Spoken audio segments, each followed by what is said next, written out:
ආයුබෝවන් සුබ දවසක්. අද අපි කතා කරන්න යන්නේ භූගෝල විද්‍යාව විෂයේ සාමාන්‍ය පෙළ විභාගය සඳහා නිර්දේශ කරලා තියෙන පාඩම් මාලාවන්ගෙන් 10 ශ්‍රේණියට අදාළ පළවෙනි පාඩම. ඉතින් අපි මෙතනදී පෙළ පොත තමයි සාකච්ඡා කරන්නේ. පෙළ පොතේ දක්වලා තියෙන කරුණු පැහැදිලි කරගමු. මොකද සාමාන්‍ය පෙළ විභාගයේදී බොහෝ දුරට පෙළ පොතට සීමා වුණු දැනුමක් තමයි විමසා බලන්නේ. ඉතින් පෙළ පොතේ තියෙන කරුණු හොඳින් අවබෝධ කරගෙන තියෙන එක ගොඩක් වැදගත්. අපි බලමු බොහොම සරලව පැහැදිලිව මේ කරුණු කොහොමද තේරුම් ගන්නේ කියලා. මුලින්ම මේ පාඩමේදී ඒ කියන්නේ පෘථිවියේ සංයුතිය පිළිබඳව මේ තියෙන පාඩමේදී අපිට කාරණා දෙකක් කතා කරන්න තියෙනවා. එකක් තමයි අපට මේ පෘථිවියේ සංයුතිය ගැන. එහෙමත් නැත්නම් පෘථිවිය නිර්මාණය වෙලා තියෙන්නේ මොන දේවල් වලින්ද? මොන මූලද්‍රව්‍ය වලින්ද? මොන කොටස් එකතු වෙලාද කියලා කතා කරන්න තියෙනවා. ඒක තමයි මේ පාඩමේ පළවෙනි කොටස පෘථිවියේ සංයුතිය. ඊළඟට අපි මේ පාඩමේම කතා කරනවා පෘථිවියේ ව්‍යුහය ගැන. ඒ කියන්නේ පෘථිවිය කියන ග්‍රහලෝකය නිර්මාණය වෙලා තියෙන්නේ කොහොමද කියන එක. වෙනත් විදියකින් කියනවා නම් මේ ග්‍රහලෝකයේ සැකැස්ම මොන වගේද කියන එක. මේ දෙක පටලව ගන්න හොඳ නැහැ. පෘථිවියේ සංයුතිය කියන කොටසදී අපි කතා කරන්නේ පෘථිවිය සකස් වෙලා තියෙන විවිධ කොටස්, විවිධ පද්ධති. ඒ වගේම පෘථිවියේ ව්‍යුහය කියන කොටසදී අපි කතා කරන්නේ පෘථිවියේ සැකැස්ම. එහෙම නැත්නම් අපි කියන්නේ ස්ට්‍රක්චර් එක කියලා ව්‍යුහය. පෘථිවිය ආකෘතියක් විදිහට මොන වගේද? ස්තර විදිහට ගත්තාම මොන වගේද කියන එක. ඉතින් අපි මුලින්ම මේ පාඩමේ විස්තර කරලා තියෙන විදිහටම පෘථිවියේ සංයුතිය ගැන කතා කරමු. මෙතනදී මුලින්ම අපි තේරුම් ගන්න ඕනි පෘථිවිය කියලා කියන්නේ අපේ සෞර ග්‍රහ මණ්ඩලයේ තියෙන සුවිශේෂී ග්‍රහලෝකයක් කියන එක. ඒකට හේතු දැනටමත් ඔයාලා දන්නවා. පෘථිවිය අපි අඳුන්වන්නේ නිල් ග්‍රහයා කියලා. විශේෂයෙන්ම මේ ජලය සහිත වීම, සංකීර්ණ වායු ගෝලයක් සහිත වීම වගේම දැනට සොයාගෙන තියෙන විදිහට සෞරග්‍රහ මණ්ඩලයේ ජීවීන් සහිත එකම ග්‍රහලෝකයේ වීම කියන කාරණා පෘථිවිය සුවිශේෂී ග්‍රහලෝකයක් බවට පත් කරලා තියෙනවා. දැන් අපි බලමු පෘථිවියේ සංයුතිය මොන වගේද කියලා. මෙතනදී ඔයාලා මේ සංඛ්‍යාත්මක දත්ත මතක තියාගන්න ඕනි. මොකද ඒවා කෙටි ප්‍රශ්න විදියට අහන්න පුළුවන්. ඒ වගේම සමහර වෙලාවට දෙවෙනි ප්‍රශ්න පත්‍රයේ දීර්ඝ පිළිතුරු ලියද්දිත් අපිට මේ තොරතුරු එහෙම නැත්නම් දත්ත දක්වන්න සිද්ධ වෙනවා. ඒ හින්දා හොඳට ඒවා කටපාඩම් කරගන්න. ඔයාලා හැමෝම දැනටමත් දන්න විදියට අපේ පෘථිවියේ මතුපිට වර්ග ප්‍රමාණය වර්ග කිලෝමීටර් මිලියන 510ක්. හොඳට මතක තියාගන්න වර්ග කිලෝමීටර් මිලියන 510ක්. ඉතින් ඔයාලට තේරෙනවා ඇතිනේ පෘථිවිය කියන්නේ විශාල ග්‍රහලෝකයක්.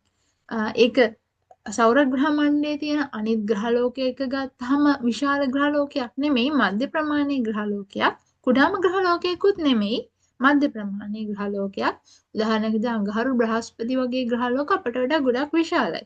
හැබැයි සාමාන්‍ය විදිහට අපේ තේරුම් ගැනීමේ මට්ටමින් ගත්තොත් අපිට හිතන්න පුළුවන් පෘථිවිය කියන ඇත්තටම විශාල වර්ග කිලෝමීටර් මිලියන 510ක් තරම් විශාල ග්‍රහලෝකයක් කියලා. එතකොට ඒක ලොකු පද්ධතියක්. මේ පද්ධතිය තවත් පොඩි පද්ධති හතරකින්, ඒ කියන්නේ උප පද්ධති හතරකින් තමයි හැදිලා තියෙන්නේ. මේ උප පද්ධති හතර තමයි වායු ගෝලය, ශිලා ගෝලය, ජල ගෝලය සහ ජෛව ගෝලය කියන්නේ. දැන් මෙහෙම හිතන්නකෝ. ඔයාලා හැමෝම දන්නවනේ ඔයාලට අධ්‍යාපන කලාපයක් තියෙනවා කියලා. ඒ කියන්නේ ඔයාලගේ පාසල අයිති වෙන අධ්‍යාපන කලාපය. දැන් උදාහරණයක් විදිහට මම ඉගෙන ගත්තේ හොරණ අධ්‍යාපන කලාපේ. එතකොට මේ අධ්‍යාපන කලාපයේ ඇතුලේ කුඩා පාසල් ගොඩාක් තියෙනවා. ඒ පාසල් එක්කම එකතු වෙලා තමයි මේ කලාපය කියන එක නිර්මාණය වෙන්නේ. එතකොට කලාපය කියලා කියන්නේ විශාල පද්ධතිය නම් අර කුඩා පාසල් තමයි ඒ පද්ධතියේ තියෙන උපපද්ධති. තවත් උදාහරණයක් අරන් බැලුවොත් ඔයාලගේ පාසල කියන්නේ විශාල පද්ධතියක් නම් ඒ පාසල නිර්මාණය වෙලා තියෙන විවිධ අංශ. උදාහරණයක් විදිහට ප්‍රාථමික අංශය, ද්විතීක අංශය, උසස් පෙළ අංශය උසස් පෙළ අංශයේ කලා වාණිජ්‍ය විද්‍යා තාක්ෂණ කියන උපාංශ මේ විදිහට ගත්තහම මේ විශාල පද්ධතිය ඇතුලේ කුඩා කුඩා පද්ධති ගොඩක් තියෙනවා කියලා ඔයාලට පේනවා ඇති. දැන් හිතලා බලන්නකෝ පාසලක හැම අංශයකටම වෙන වෙනම අංශ ප්‍රධානීවරු ඉන්නවා. ප්‍රාථමික අංශයට වෙනම, ද්විතීයික අංශයට වෙනම, උසස් පෙළ අංශයට වෙනම විදිහට. එතකොට මේ උපප්‍රධානීන් යටතේ තමයි එක් එක් පද්ධතිය ක්‍රියාත්මක වෙන්නේ. ඒ පද්ධති ඔක්කොම එකතු වුණාම තමයි පාසල කියන විශාල පද්ධතිය හැදෙන්නේ. ඒ වගේම මේ වායුගෝලය, ශිලාගෝලය, ජලගෝලය සහ ජෛවගෝලය කියන උපපද්ධති හතරම එකතු වෙලා තමයි පෘථුවිය කියන විශාල පද්ධතිය නිර්මාණය වෙන්නේ. දැන් මේ පෘථුවියේ සංයුතිය කියලා ඇත්තටම අපි කතා කරන්නේ මේ උපපද්ධති හතර ගැන. එහෙම නැත්නම් සමස්ත පෘථුවිය කියන විශාල පද්ධතිය සකස් වෙලා තියෙන උපකොටස් හතර ගැන. ඉතින් එතනදී ඔයාලට මේ එක එක පද්ධතියේ ක්‍රියාකාරීත්වය, ඒවායේ සැකැස්ම, ඒ වගේම ඇයි අපිට එක එක පද්ධතිය ජීවීන් විදිහට වැදගත් වෙන්නේ කියලා සාකච්ඡා කරන්න තියෙනවා. ඇත්තටම මේ පද්ධති හතරෙන් එකක් හරි නැති වුණොත් අපිට පෘථුවිය උඩ ජීවත් වෙන්න නම් බැරි වෙනවා. ඒ හින්දා තමයි මේ පද්ධති හැම එකක්ම එකට සම්බන්ධ වෙලා තියෙන්නේ. මේ බලන්න මෙතන රූපයකින් දක්වලා තියෙනවා පෘථුවිය කියන විශාල පද්ධතිය මේ උපපද්ධති හතරෙන් සකස් වෙලා තියෙන බව. දැන් අපි බලමු තව කාරණයක්. ඒ තමයි මේ උපපද්ධති හතර වෙන වෙනම නෙමෙයි ක්‍රියාත්මක වෙන්නේ. ඒවා එකිනෙකට සම්බන්ධ වෙලා තමයි ක්‍රියාත්මක වෙන්නේ. ඒ කොහොමද? දැන් ආයෙම අර පාසල කියන උදාහරණයට යන්කෝ. අපි හිතමු පාසල කියන විශාල පද්ධතිය අවුරුදු උත්සවය කියලා වාර්ෂික උත්සවයක් සංවිධානය කරනවා. හැබැයි එතකොට ඒ උත්සවයේ වැඩ කටයුතු විවිධ අංශවලට පවර්ලා දෙනවා. එතකොට මේ එක එක වැඩ කටයුතු කරද්දී එක එක අංශවලට තනියම වැඩ කරන්න බෑ. එයාලට සිද්ධ වෙනවා අනිත් අංශවල උදව් උපකාර ගන්න. මෙහෙම හිතන්නකෝ ප්‍රාථමික අංශයට තියෙනවා නර්තනයක් ඉදිරිපත් කරන්න. හැබැයි ඉතින් ප්‍රාථමික අංශයේ ගුරුවරුන්ට සිද්ධ වෙනවා ද්විතීයික අංශයේ ඉන්න නර්තනය, වාදනය, ගායනය සම්බන්ධව උගන්වන ගුරුවරුන්ගේ උදව් උපකාර ගන්න. ඔන්න එතකොට ප්‍රාථමික අංශයයි ද්විතීයික අංශයයි අතර අන්තර් සම්බන්ධයක් ඇති වෙනවා මේ නර්තනය නිර්මාණය කරන්න. ඒ විදිහටම අපි හිතමු ශිෂ්‍ය නායකයෝ ගැන. ඔන්න ජ්‍යෙෂ්ඨ අංශයෙන් එහෙම නැත්නම් උසස් පෙළ අංශයේ ඉන්න ශිෂ්‍ය නායකයෝ ප්‍රාථමික අංශය, ද්විතීයික අංශය පරිපාලන කටයුතු වලට සම්බන්ධ වෙනවා. ඔන්න එතකොට ද්විතීයික අංශයයි උසස් පෙළ අංශයයි අතර අන්තර් සම්බන්ධයක් ඇති වෙනවා. ඔන්න ඔය වගේම මේ වායුගෝලය, ජලගෝලය, ජෛවගෝලය සහ ශිලාගෝලය කියන උපපද්ධති හතර එකිනෙකට අන්තර්ක්‍රියා කරනවා. ඒ කියන්නේ එකිනෙකා සමග සම්බන්ධ වෙලා වැඩ කටයුතු කරනවා.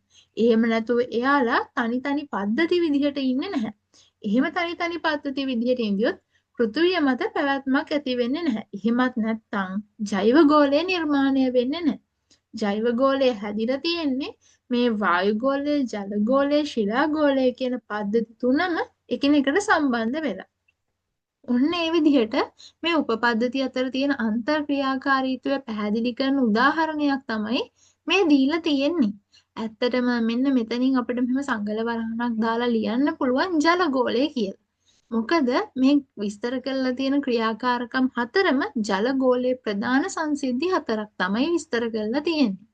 ඒකට හේතුව තමයි ජලගෝලය කියලා කියන්නේ මේ අපි කතා කරපු පද්ධති හතර පුරාම ක්‍රියාත්මක වෙන. එහෙම නැත්නම් මේ පද්ධති හතරේම ඒකාකාරීත්වයෙන්, එකමුතුකමින්, අන්තර්ක්‍රියාකාරීත්වයෙන් සිද්ධ වෙන සංසිද්ධියක්. අපි බලමු මේ කොහොමද කියලා. ඔන්න මුලින්ම ජලගෝලය. ජලගෝලයේ තියෙන ජලය වාෂ්පීකරණය වෙනවා. එහෙම වෙලා ඒවා වායුගෝලයට එකතු වෙනවා. ඔන්න ජලගෝලය සහ වායුගෝලය අතර අන්තර් සම්බන්ධයක් ඇති වෙනවා. දැන් වායුගෝලයේ තියෙන ජලය ආයම වර්ෂණයේ විදිහට පොළවට පතිත වෙනවා. පොළව කියන්නේ මොකද්ද? පොළව කියන්නේ ශිලාගෝලයට. දැන් ඔන්න වතුර තියෙන්නේ ශිලාගෝලයේ. කොහෙද මුලින්ම තිබ්බේ මේ ජලය? ජලගෝලයේ. ඒවා වායුගෝලයට ගියා. වායුගෝලයෙන් ශිලාගෝලයට ආවා. දැන් ජලය වායුව හා පස එකතු වීමෙන් ජෛව පරිසරය නිර්මාණය වෙනවා. දැන් ඔන්න මේ පොළවේ තියෙන වතුර, ඒ වගේම පොළවේ තියෙන පස්, ඒ වගේම වායු ගෝලයේ තියෙන වායුව එකතු වෙලා ජෛව ගෝලය කියන අපි ජීවත් වෙන පරිසරය නිර්මාණය වෙනවා. ඊට පස්සේ මේ ජෛව පරිසරයේ ඉන්න විවිධ සංරචක ජල ගෝලයට, වායු ගෝලයට සහ ශිලා ගෝලයට බලපෑම් ඇති කරනවා. කවුද ජෛව පරිසරයේ ඉන්න සංරචක? සත්තු, ශාක සහ ක්ෂුද්‍රජීවී. අපි අයිති වෙන්නේ සතුන් කියන කාණ්ඩයටනේ. නිකන් හිතලා බලන්නකෝ. මිනිස්සු මොකද කරන්නේ? අපි ජලය භාවිත කරනවා, ජලය දූෂණය කරනවා, ජල මාර්ග අවහිර කරනවා, නව ජල මූලාශ්‍ර ඇති කරනවා. අපි වායු ගෝලයට අපිරිසිදු වායුව නිකුත් කරනවා, ඔක්සිජන් පරිභෝජනය කරනවා. ඒ වගේම ශිලා ගෝලය කපනවා, කොටනවා, ශිලා ගෝලය මත විවිධ ඉදිකිරීම් කරනවා. අපි මේ ගෝල තුනම විවිධාකාරයෙන් වෙනස් කරනවා. සතුනුත්, ශාකත්, ක්ෂුද්‍ර ජීවීනුත් මේ ක්‍රියාවලිය අඩු වැඩි වශයෙන් කරනවා. දැන් මොකද වෙලා තියෙන්නේ? අපි හැමෝම මේ පෘථුවිය මත තියෙන විවිධ පද්ධති එක්ක එහෙම නැත්නම් මේ ප්‍රධාන උපපද්ධති 3-4 එකට සම්බන්ධ වෙලා තියෙනවා. ඒ වගේ මේ පද්ධති එකිනෙකාට අන්තර් සම්බන්ධයක් දක්වනවා. දැන් පැහැදිලිද? දැන් මෙතන ඉඳන් අපිට වෙන වෙනම මේ පද්ධති ටික සාකච්ඡා කරන්න තමයි තියෙන්නේ. මුලින්ම අපි බලන්නේ ශිලා ගෝලය. මේ තියෙන ශිලා ගෝලයේ හරස්කඩක්. මෙන්න මේක අඳින්න අපි පුරුදු වෙන්න ඕනේ. අපි මේක දිහා බලාගෙන සාකච්ඡා කරමුකෝ. ශිලා ගෝලය කියලා කියන්නේ පෘථුවියේ කබල සහ ප්‍රාවරණයේ ඉහළ කොටස ඇතුළත් කලාපය. මේ පෘථුවියේ කබලයි ප්‍රාවරණයේ ඉහළ කොටසයි කියන්නේ මොකක්ද කියලා අපි පෘථුවියේ ව්‍යුහය ගැන කතා කරද්දී වැඩිපුර පැහැදිලි කරගමු. එතකන් ඔයාලා දැනට ඒක මතක තියාගන්න. පෘථුවියේ කබල සහ ප්‍රාවරණයේ ඉහළ කොටස තමයි ශිලා ගෝලයට අයිති වෙන්නේ. ඔන්න දැන් ශිලා ගෝලය අපි කොටස් දෙකකට බෙදනවා. ඒ තමයි සාගරික කබල සහ මහද්වීපික කබල කියන්නේ. සාගරික කබල කියලා කියන්නේ පෘථුවිය මත පිහිටලා තියෙන සාගරවල පදනමට. එහෙම නැත්නම් මෙන්න මේ යටි අපි එකට කියත හැකි පහළ ස්තරයට. එහෙමත් නැත්නම් මේ සාගරවල තියෙන පාදමට. ඔයාලට තවත් පැහැදිලි කරගත්තොත් සාගර පතුල කියලා හිතන්නකෝ. ඒ වගේම මහද්වීපික කබල කියන්නේ මහද්වීපවල පතුලට.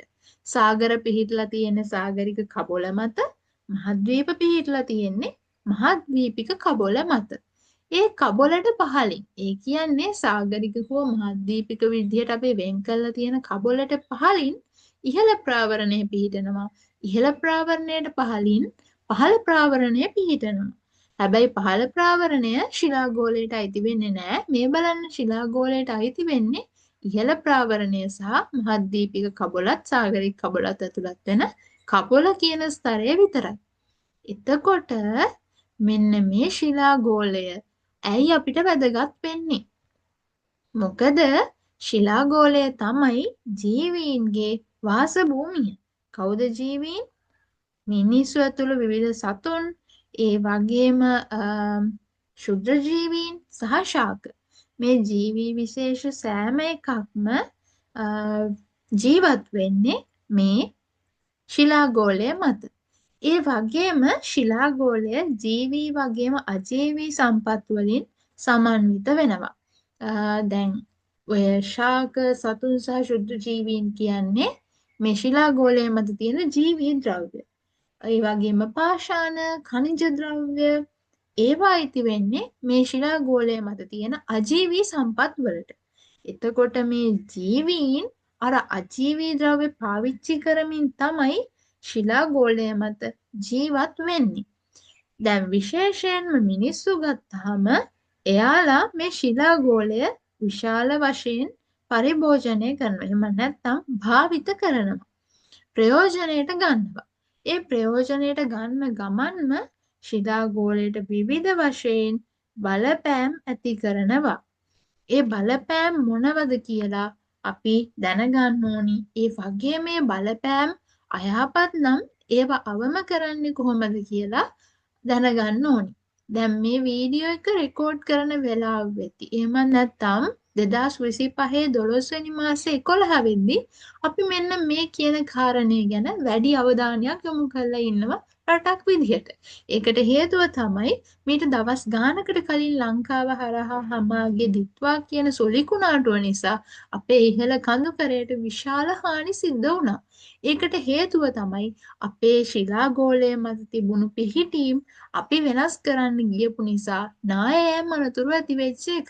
උදාහරණයක් දෙත් කඳුව කරේ තිබිච්ච විශාල කඳු බෑවුම් එලි කරලා ගොඩනැගිලි ඉදි කරපු නිසා ඒ වගේම මහවැලි ගංගා නිම්නය අයුතු විදිහට භාවිත කරපු නිසා අපිට ගොඩාක් කරදරවලට මේ වෙද්දි මුහුණ දෙන්න වෙලා ඉන්නවා.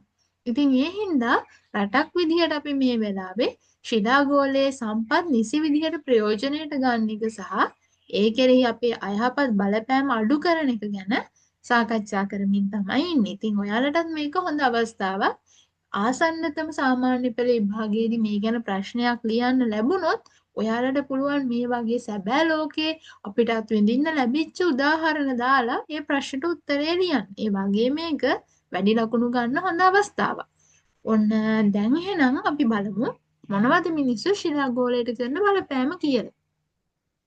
අපි khනිජ සම්පත් ලබා ගන්නවා. khනිජ තෙල් නිපදවන්න, අපේ වෙනත් විවිධ අවශ්‍යතාවලට ඖෂධ නිපදවන්න, රූපලාවන්‍ය ද්‍රව්‍ය නිපදවන්න, තීන්ත හදන්න මේ විවිධ කටයුතු වලට අපි khනිජ සම්පත් ගන්නවා. ඒ කරද්දී අපි පොළව කැණීම් කරනවා. ඒ කියන්නේ පොළව හාරනවා. එතකොට භූමිහායනය සිද්ධ වෙනවා. ඒක ශිලාගෝලයට කරන අයහපත් බලපෑමක්. ඒ වගේම අපි වනාන්තරය එලි කරනවා. විශේෂයෙන්ම ජනගහනය වේගයෙන් වැඩි වෙන හින්දා එයාලට අවශ්‍ය නිවාස ඉදි කරන්න සහ වෙනත් ගොඩනැගිලි ඉදි කරන්න අපිට වනාන්තර භූමිය එලි කරන්න වෙලා තියෙනවා. ඒකෙන් පාංශුකාදනය වෙලා අයම භූමිහායනයක් ඇති වෙලා තියෙනවා. මතුපිට භූදර්ශනය වෙනස් කිරීම. මං කිව්වේ අපි මේ වෙද්දි ඒ කියන්නේ 2025 12 වෙනි මාසේ වෙද්දි අපේ කඳුකර භූදර්ශනය වෙනස් කරන්න උත්සාහ කරපු එකේ නරක විපාක විඳිමින් ඉන්නවා. භූදර්ශනය කියලා කියන්නේ අපේ පෘථුවිය ස්වභාවිකව පිහිටලා තියෙන ආකාරය. ඒ කියන්නේ භූමියේ කඳුද, තනිතලාද, නිම්නද ඒවා ස්වභාවිකවම තියෙන විදිහ අපි වෙනස් කරලා අපිට ඕන විදිහට කඳු තියෙන ස්ථාන තනිතලා කරලා තව තැන් ගොඩ කරලා ඒවැ කඳු හදන්න උත්සාහ කරලා නිම්න එලිපෙහෙලි කරලා නිම්නවල ගොඩනැගිලි හදලා මේ විදිහට තියෙන භූදර්ශනය වෙනස් කරන්න ගියාම ස්වභාවික පරිසරයේ විවිධ හානි ඇති වෙනවා. ඊළඟට භූගත ජල මට්ටම වෙනස් වීම. පොළව යට වතුර තැම්පත් වෙලා තියෙනවා. ඒකට තමයි අපි භූගත ජලය කියන්නේ. අපේ අධි පරිභෝජනය, එහෙම නැත්නම් මේ විදිහට භූදර්ශනය වෙනස් කිරීම, එහෙම නැත්නම් විවිධ කැණීම් කටයුතු මේවා නිසා භූගත ජල මට්ටම වෙනස් වෙනවා. ඒ කියන්නේ අපිට භාවිතයට ගන්න තියෙන පිරිසිදු භූගත ජල සංචිත අඩු වෙනවා කියන එක. ඊළඟට අපි අපද්‍රව්‍ය බැහැර කරනවා. ඒ හින්දා ශිලාගෝලයට වගේම ජලගෝලයටත් ගොඩක් හානි සිද්ධ වෙනවා.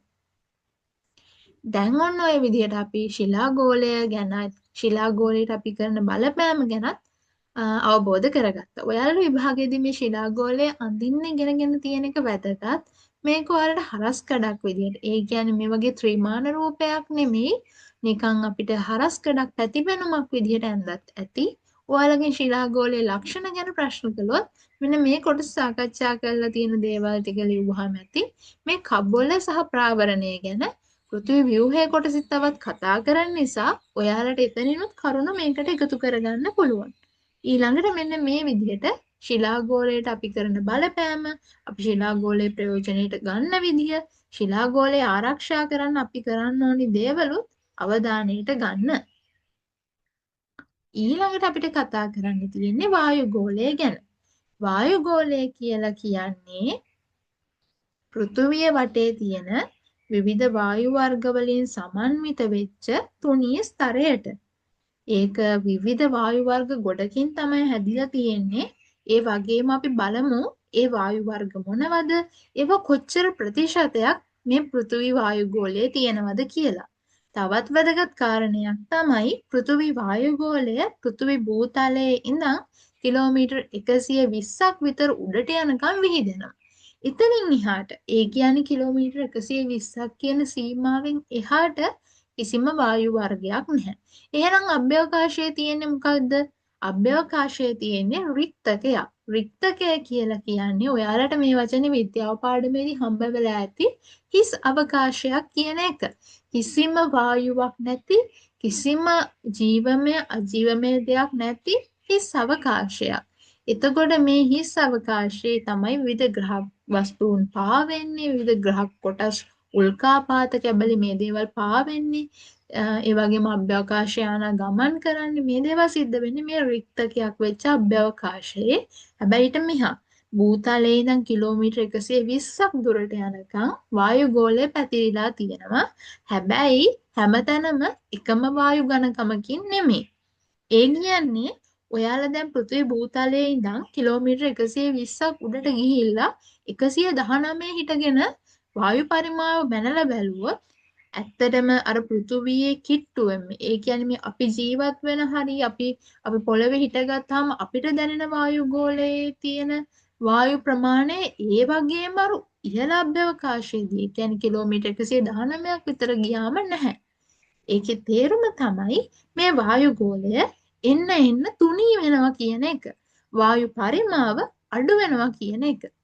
තවත් දෙයක් තමයි මේ පෘථිවි භූතලයේ ඉඳන් කිලෝමීටර් 5ක් 6ක් ඇතුළ කලාපයේ තමයි සමස්ත වායුගෝලයේම වායු පරිමාවෙන් 50%ක් අඩංගු වෙන්නේ.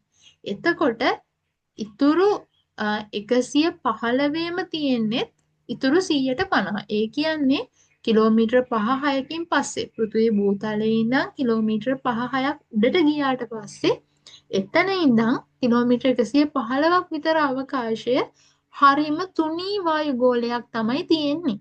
මෙන්න මේ හින්දා තමයි හිමාලය කන්ද, එවරස් කන්ද, එහෙම නැත්නම් වෙනත් ඕනෑම උස කන්දක් නගින්න යන අයට ඔක්සිජන් ටැංකිය අරන් යන්න වෙලා තියෙන්නේ. මොකද ඒ කඳු ගොඩාක් උසයි. ඒවයි කිලෝමීටර් 5-6ක් යනකොටම වායුගෝලයේ ඝනත්වය අඩු වෙලා වායු පරිමාව අඩු වෙලා යනවා. එතනින් එහා එයාලට අවශ්‍ය තරම් වායුව නැහැ. ඒ නිසා අවශ්‍ය ඔක්සිජන් ටැංකි විදිහට කඳු මුදුනට අරගෙන යන්න සිද්ධ වෙලා තියෙනවා. දැන් පැහැදිලිද? ඇයි එවරස් කඳ නගින්න යන අය මේ ඔක්සිජන් ටැංකිය අරන් යන්නේ කියලා? වායු අභ්‍යවකාශයට ගියාම නම් වායුගෝලයක් ඇත්තටම නැති නිසා අභ්‍යවකාශයට යන අයට ඒ කියන්නේ ගගනගාමීන්ට අනිවාර්යෙන් ඔක්සිජන් වායුව අරන් යන්න වෙනවා. දැන් අපි බලමු මේ වායුගෝලයේ තියෙන වායු වර්ග මොනවාද? ඒව අපිට ඕනි වෙන්නේ කොහොමද කියලා. දැන් ප්‍රධාන වශයෙන් අපි දන්නවා අපේ ශ්වසනයට ඔක්සිජන් ඕනි. ප්‍රභා සංශ්ලේෂණ ක්‍රියාවලියට කාබන් ඩයොක්සයිඩ් ඕනි. ඒ වගේම මේ නයිට්‍රජන් වගේ වායුන් අපේ ශාකවල පැවැත්මට වැදගත් වෙනවා. නයිට්‍රජන් තීර කිරීම කියලා කාරණයක් ඔයාලා අහලා ඇතිනේ. එතකොට මේ වායු වර්ග කොයිතරම් ප්‍රමාණයකින් සමන්විත වෙනවද? එහෙමත් නැත්නම් මේව කොච්චර ප්‍රමාණයකින් තියෙනවද කියලා ප්‍රතිශතාත්මකව අපිට මතක තියාගන්න වෙනවා. මේක ගොඩාක් කෙටි ප්‍රශ්නවලට ඒ වගේම කෙටි උත්තර ලියන්න අහන්න පුළුවන් ප්‍රශ්නයක්. එහෙම නැත්නම් විෂය කරුණු කොටසක්. තව මට අමතක වුණා ඕසෝන් ස්තරය නිර්මාණය වෙන ඕසෝන් වායුවත් වැදගත් වෙනවා. මේ අනෙත් වායු වුණා දැන් හීලියම් වගේ නම් විවිධ කර්මාන්ත කටයුතු වලට එහෙම නැත්නම් විවිධ වෙනත් අමතර කටයුතු වල නිකන් හීලියම් බැලුම් වගේ උදාහරණයකට ගත්තොත් වෙනත් අමතර කටයුතු වලට එහෙම නැත්නම් වෙනත් කර්මාන්ත කටයුතු වලට උපකාරී වෙනවා. හැබැයි ඒව තියෙන්නේ සුළු පරිමාවක් විදිහට අංශු මාත්‍ර විදිහට.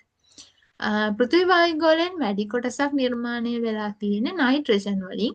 ඒ 78.9.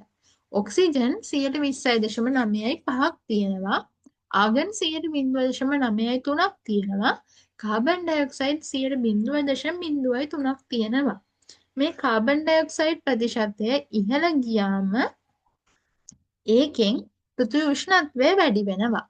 ඒ වගේම ඔක්සිජන් පරිමාව මේ තියෙන ප්‍රමාණයට වඩා වැඩි වුණොත් ඒ කියන්නේ 20.95ට වඩා වැඩි වුණොත් ලෝකයේ ගිනි ගැනීම ඇති වෙන්න පුළුවන්. ඒ වගේ කතන්දරයක් මම කියවලා තියෙනවා විද්‍යා ප්‍රබන්ධ කතාවක්. ඒකේ පුංචි ළමයෙක්ට වරයක් ලැබෙනවා.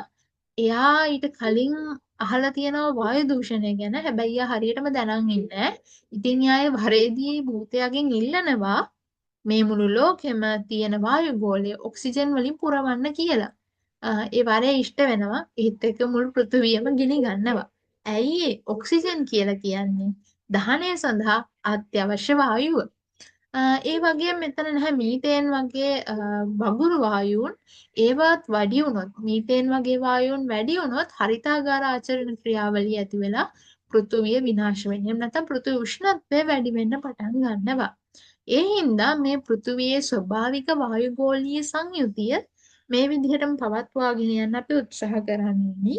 එහෙම නොවීම නිසා විවිධ පාරිසරික ගැටලු ඇති වෙන්න පුළුවන්.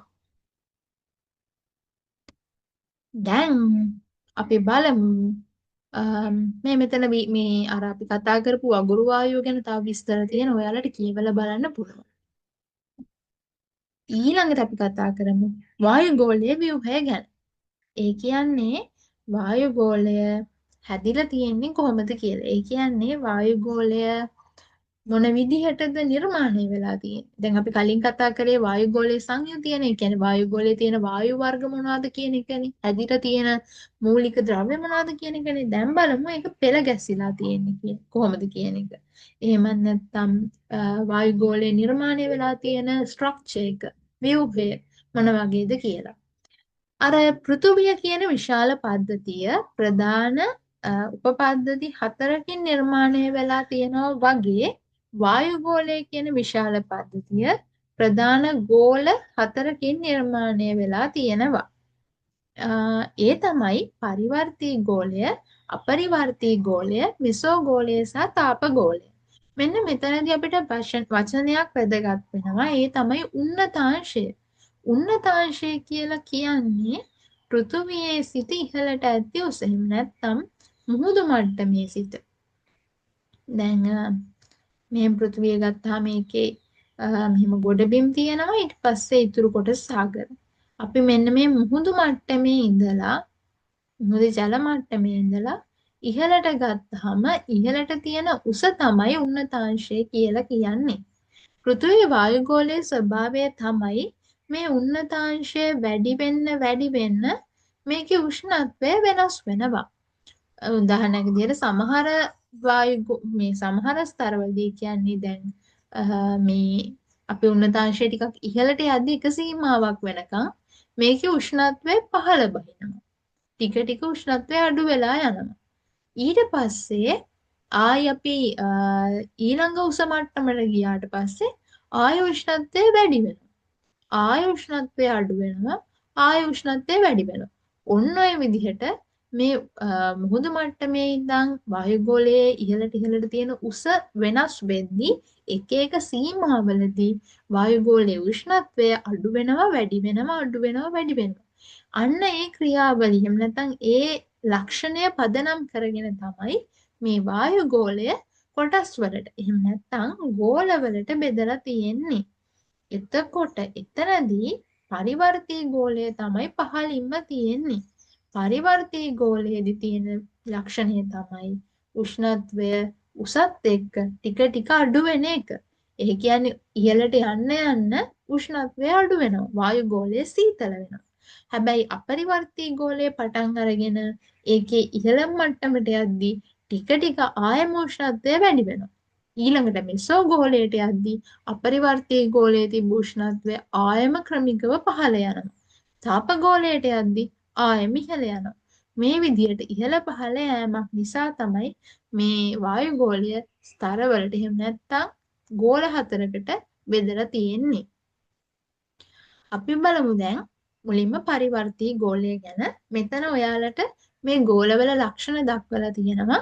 ඒ වගේම මේ ගෝලවල ලක්ෂණ ඇතුළත් කරලා රූප සටහනක් නිර්මාණය කරලා තියෙනවා. ඔයාලටත් විභාගයේදී මෙන්න මේ වගේ රූපයක් ඇදලා පෙන්වන්න පුළුවන් නම් ඔයාලට සම්පූර්ණ ලකුණු වලට යන්න ඒක උදව්වක් වෙනවා. සමහර විට ඔයාලට මේ කරුණු ඒක දිගට ඡේද විදියට ලියා ගන්න බැරි වුණත් මේ වගේ රූපයක එක ලකුණු කරලා තිබ්බොත් ලකුණක් දෙකක් හිමි කරගන්න අවස්ථාව ලැබෙන්න පුළුවන්. ඒකෙන් වැඩි ලකුණු කියන්නේ අමතර ලකුණු ලැබෙන්නේ නැහැ. හැබැයි ඔයාගේ අතින් පොඩි අඩුපාඩුවක් වෙලා ලකුණක් ගිලිහෙන්න තියෙන අවස්ථාව මඟහරව ගන්න පුළුවන්. ඉතින් එහෙම තමයි ලකුණු ගන්න අපි. අපි සරලව බලමු මොනවද මේවා ලක්ෂණ කියලා. කතන්දරයක් වගේ මතක තියාගත්තාම ලේසි. අනික මේ අපි කතා කරන්නේ අපි ජීවත් වෙන පරිසරය ගැනනේ. ඒ හින්දා මේව එච්චර අමාරු නෑ. පරිවර්තී ගෝලය පෘථිවි පෘෂ්ඨයේ ඉඳන් කිලෝමීටර් 8ක් 12ක් විතර උසකට විහිදෙනවා. ඒ කියන්නේ අපි පොළොව මත පිට හිටගත්තාම එතන ඉඳන් කිලෝමීටර් 12ක් විතර උඩට අහස හිතන්නකෝ. ඒ ප්‍රමාණය තමයි පරිවර්තී ගෝලයට අයිති වෙන්නේ. මේකෙදි උෂ්ණත්වය අඩු වෙනවා. අන්නේ උෂ්ණත්වය අඩුවීමේ ක්‍රියාවලියට නමක් කියනවා. හොඳට මතක තියාගන්න. සාමාන්‍ය පතන ශීඝ්‍රතාව. ඒ උෂ්ණත්වය අඩුවීම සිද්ධ වෙන්නේ ඉහළ යන සෑම මීටර් 1000කටම සෑම මීටර් 1000කටම සෙල්සියස් අංශක 6.4ක් විදිහට. එතකොට මීටර 1000ක් උඩට ගියාම සෙන්ටිග්‍රේඩ් අංශක 6.4ක් අඩු වෙනවා උෂ්ණත්වයේ. ආයි තව 1000ක් ගියාම තව 6.4ක් අඩු වෙනවා. ඒ විදිහට උෂ්ණත්වය අඩු වෙවි යනවා. ඊළඟට අපි මුහුණ දෙන කාලගුණික සංසිද්ධීන් තියෙන්නේ වලාකුළු ඇතිවීම, සුළං ඇතිවීම, උෂ්ණත්වය, පීඩනය මේ වගේ විවිධ කාලගුණික සංසිද්ධීන් සෑම එකක්ම වගේ ඇති වෙන්නේ මෙන්න මේ පරිවර්තී ගෝලයේදී. ඊළඟට පරිවර්තී ගෝලය අපේ ජෛව ගෝලයේ පැවැත්මට බොහොම වැදගත්. ඒකට හේතුව තමයි පරිවර්තී ගෝලය තුළනේ ජීවීන් හැමදේනම ජීවත් වෙන්නේ. ඊළඟට සාමාන්‍ය ගුවන් යානා පියාසර කරන්නේ මේ පරිවර්තී ගෝලයේදී. ඊළඟට මේ පරිවර්තී ගෝලයේ ඉහළම සීමාව. ඒ කියන්නේ හරියටම මෙන්න මේ සීමාව මේ සුදු පාටින් මාක් කරලා තියෙන්නේ. ඒ සීමාවට කියනවා අපි පරිවර්තී මණ්ඩලය කියලා. ඊළඟට අපි බලමු අපරිවර්තී ගෝලය ගැන. අපරිවර්තී ගෝලය මුහුදු මට්ටමේ ඉඳන් කිලෝමීටර් 48ක් 50ක් විතර ඉහළට පිහිටනවා. ඒ කියන්නේ දැන් මේ පෘථිවි පෘෂ්ඨයේ ඉඳන් කිලෝමීටර් 12ක් විතර උඩට පරිවර්තී ගෝලය විහිදෙනවා. පරිවර්තී ගෝලයේ ඉඳලා තවත් කිලෝමීටර්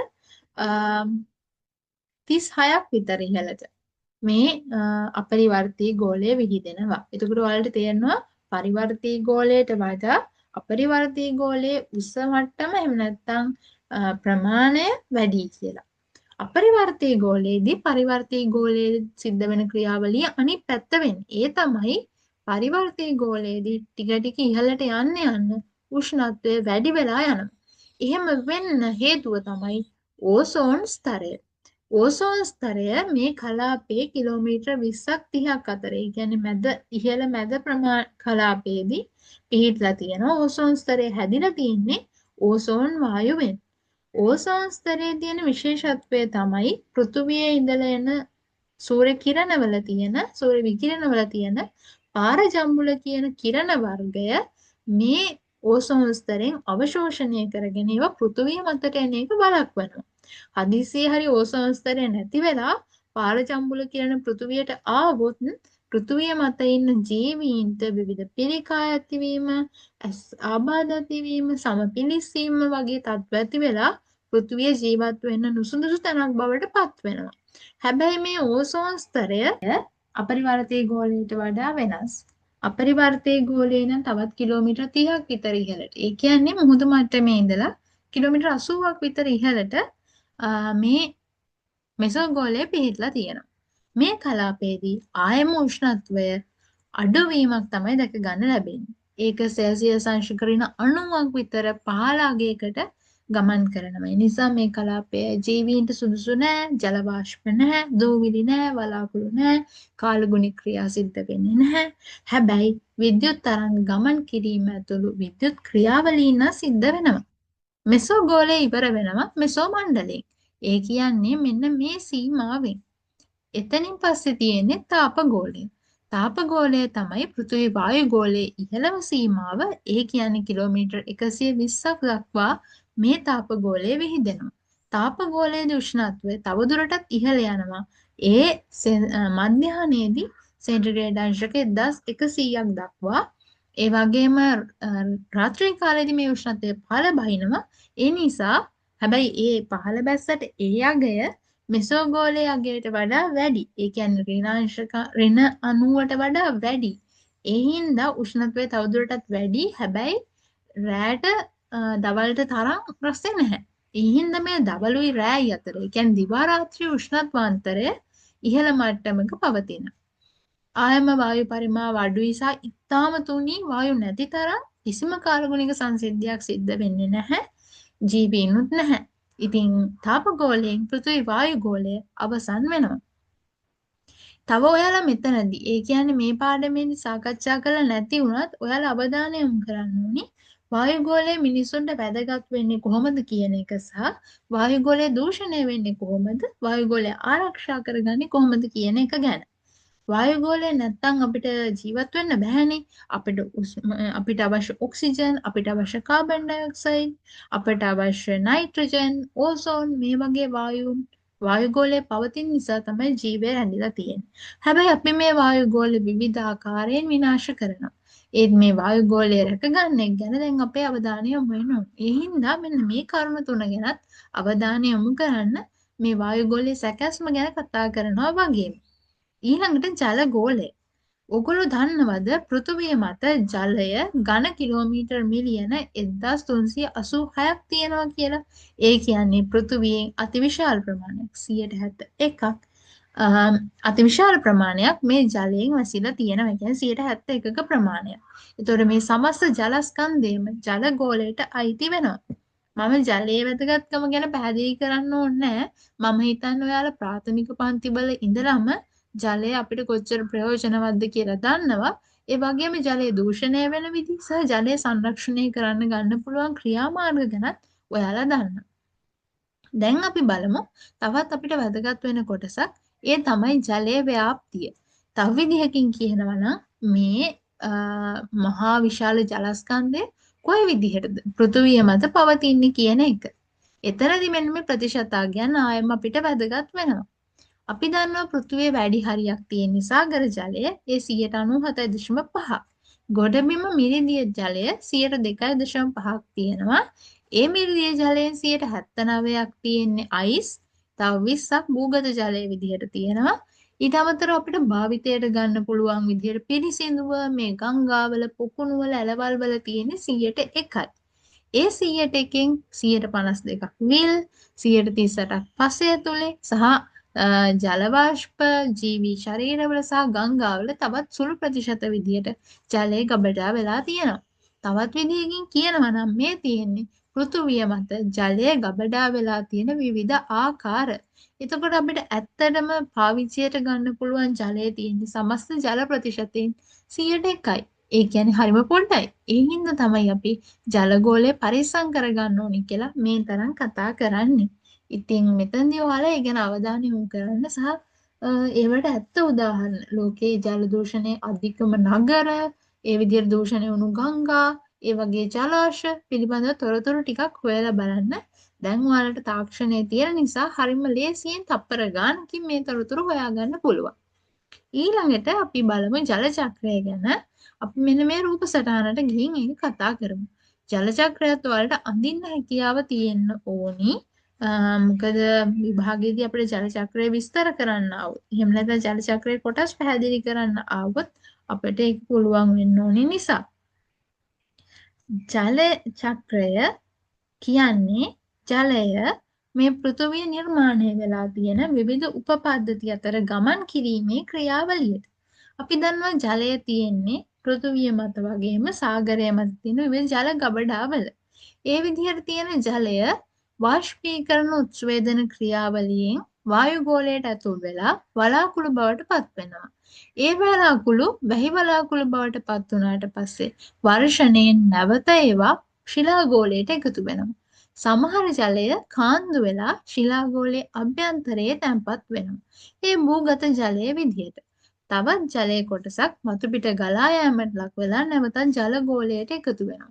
ආයම උත්ස්වේදන වාෂ්පීකරණ ක්‍රියාවලියෙන් වායු ගෝලයට එකතු වෙනවා.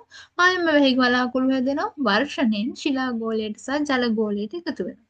මෙන්න මේ විදිහට චක්‍රීයව අඛණ්ඩව ජලය වායු ගෝලයටත් ශිලා ගෝලයටත් ජල ගෝලයටත් ගමන් කිරීම සහ ඒ ආශ්‍රිතව ජෛව ගෝලය නිර්මාණය වීමේ ක්‍රියාවලියට තමයි අපි සරලවම ජල චක්‍රය කියන්නේ. මෙන්න මෙතන ඔයාලට ජල චක්‍රයේ විවිධ අවස්ථා විග්‍රහ කරලා තියෙනවා. ඔයාලට මේ කොටස කියව ගත්තාම තවත් පැහැදිලි වෙයි. මේ රූපය දිහා බලා ගන්න. එතකොට මේක ලස්සන චිත්‍රයක් වගේ අපේ හිතේ ඇඳ ගන්න පුළුවන්. හරිම ලේසි. ඊළඟට ජෛව ගෝලය. ජෛව ගෝලය හැදිලා තියෙන්නේ වායුගෝලය, ජලගෝලය සහ ශිලාගෝලය කියන ගෝල තුනේම එකතුවෙන්. මේ එක ගෝලයක් හරි නැති වුණා නම් ජෛව ගෝලය කියලා ගෝලයක් නිර්මාණය වෙන්නේ නැහැ. ඇත්තටම ජෛව ගෝලයට පෘථුවිය මත තියෙන ජෛව සාධක. ඒ කියන්නේ ශාක සතුන් හා වියෝජකයින් කියන පණ තියෙන දේවල් වගේම සූර්යාලෝකය, පස, ජලය, khනිජ ද්‍රව්‍ය වගේ අජෛව සාධකත් අයිති වෙනවා. කොහොමනත් ජෛව ගෝලය කියලා කියන්නේ පෘථුවිය මත ජීවය ඇඳිලා තියෙන කොටස. ඒක එක තැනක අපිට පෙන්වන්න බෑ. මොකක් හරි තැනක් මාක් කරලා මෙන්න මෙතන තමයි ජෛව ගෝලය කියලා. මුළු පෘථුවිය පුරාම ජෛව ගෝලය විහිදිලා ගිහින් තියෙනවා, පැතිරිලා ගිහින් තියෙනවා. ඒ වගේම වායු ගෝලය, ජල ගෝලය සහ ශිලා ගෝලය කියන ගෝල තුන ඒ හැම තැනකදීම එකට සම්බන්ධ වෙලා තියෙනවා. අපි ජෛව ගෝලයේ සීමාව ගැන දැනගෙන ඉන්න ඕනේ. ඒ කියන්නේ ජෛව ගෝලය කොයි කොයි තැන්වලින්ද ඉවර වෙන්නේ කියන එක. ශිලා ගෝලයේදී නම් ශාකවල මුල් විහිදෙන පසේ ජීවීන් ජීවත් වෙන පොළව අභ්‍යන්තරයේ සීමාව දක්වා ජෛව ගෝලය තියෙනවා. එතනින් පහළ ඒ කියන්නේ කිසිම ජීවයක් නැති පස අභ්‍යන්තරයේ ජෛව ගෝලය නැහැ. ජල ගෝලයේ ප්‍රභා සංශ්ලේෂණය සඳහා හිරු එළිය ලැබෙන ජෛවී ශාක තියෙන මුහුදු ශාක තියෙන මුහුදු ජීවීන් ජීවත් වෙන කලාපය විතරයි සාගරයේදී එහෙම නැත්නම් ජල ගෝලයේදී ජෛව ගෝලයට අයිති වෙන්නේ. වායු ගෝලයේදී නම් සතු කියන්නේ කුරුල්ලෝ පියාසර කරන ඉහළම අහස් මට්ටම තියෙන්නේ. අන්න ඒ මට්ටම වෙනකම් වායු ගෝලය තුළ ජෛව ගෝලය පවතිනවා. එතනින් එහාට ජෛව ගෝලය නැහැ. ඊළඟට අපි තවත් මතක තියාගන්න ඕනේ දෙයක් තමයි ප්‍රභා සංශ්ලේෂණ ක්‍රියාවලිය, දේශගුණය, කාලගුණය මේ හැමදේම එක සම්බන්ධ වෙලා අනිකුත් ගෝලය කියන්නේ වායුගෝලය, වායුගෝලය, ජලගෝලය සහ ශිලාගෝලය කියන ගෝලයක සම්බන්ධ වෙලා තමයි ජෛව ගෝලය ක්‍රියාත්මක වෙන්නේ. මේ එක උපපද්ධතියකට හරි හානි වුණොත් ජෛව ගෝලය විනාශ වෙනවා. ඒ කියන්නේ පෘථිවියේ ජීවත් වෙන්න සුදුසු නැති තැනක් බවට පත් වෙනවා කියන එක.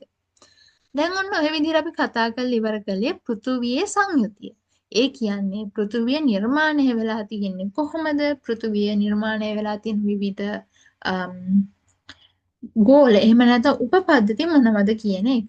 එතකොට එතනදී අපි දැනගන්න ඕනේ දේ තමයි පෘථුවිය කියන්නේ විශාල පද්ධතියක්. ඒ පද්ධතිය තවත් උපපද්ධති 4කින් නිර්මාණය වෙලා තියෙනවා. ඒ වායු, ජල, ශිලා සහ ජෛව විදිහට.